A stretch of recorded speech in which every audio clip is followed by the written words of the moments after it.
Vandana Hari of Vandana Insights, who's joining us right now on the phone line. Vandana, thanks very much for taking out the time this morning.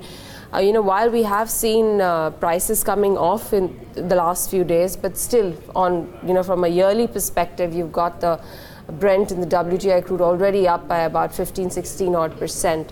What is your take on what the prices can do from now? Good morning. Thanks for having me on your show. Absolutely. We've seen Brent go down to near 70 levels when the market was in the throes of worries especially over the China-US tariffs war. And we've seen it bounce back quite smartly in recent days, back up towards, it was making its way almost towards $80 yesterday, as the market was a bit worried about the tropical storm Gordon in the Gulf of Mexico. So if you were to take a few steps back right now, what's happening in the market is, I would say, a couple of major forces on the opposite sides.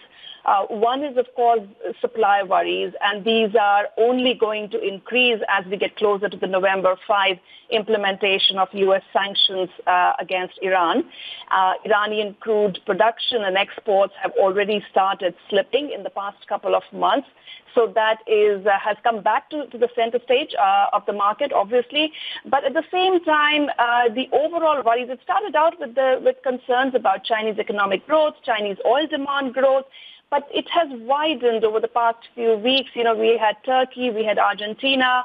The latest news overnight, South Africa has slipped into recession. So the contagion fear over emerging markets' economic performance, it has lined up on the opposite side of the supply fears, which is making some wonder, if demand growth will be as robust as had been expected until this year. So we're going to see a seesaw movement in prices in the coming weeks between these two opposing forces.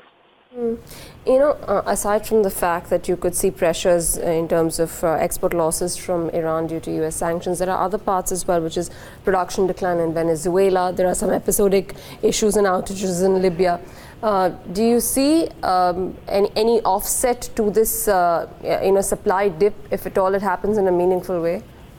That's going to be extremely tricky. And in fact, that's what is concerning the market more than simply Iran. Because if you were to factor in, let's say, 1 million barrels per day of Iranian exports disappearing from the market, and then you weigh it against the 1 million barrels per day that OPEC, non-OPEC decided to increase in terms of their production, you would think that, okay, that's pretty much going to offset. But what is really worrying the market is that will OPEC, non-OPEC, especially with its diminishing spare capacity available, will it be able to offset, let's call it 1 million barrels per day disappearing from Iran?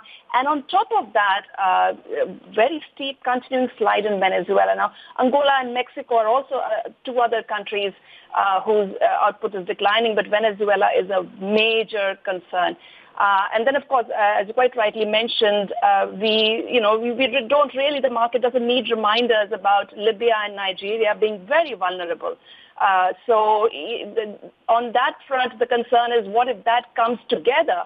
Libyan, Nigerian outages come together with Iranian problems, together with Venezuela, and then OPEC and non-OPEC might be, running on fumes at that point. Just one last quick question, Vandana, before we let you go, in terms of your projection of crude oil prices by the end of the year. Always a tough call. I think 70 to 80 band has been sort of established as a balancing point, if you will, between the various bullish and bearish forces that have been at play this year. I do feel the Saudis will do whatever they can, despite the increase that they pledged. They have been reining back when they think the prices are getting pressured down. So I think the Saudis will want to maintain a floor at 70. Could it cross 80? I think that's the big question right now. I think if all of those worst-case scenarios come to pass, more than 1 million barrels per day Iranian crude disappearing, and Venezuela problems, Nigeria, Libya problems, and any other unforeseen outages, which happens every once in a while as well. We have North Sea, Canada especially as well. If that happens, it could start racing past 80 absolutely by the end of this year.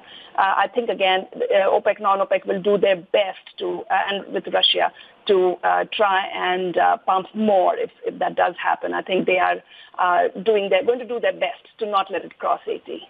All right, Vandana, we'll leave it at that. A pleasure chatting with you this morning. Thanks a lot for that.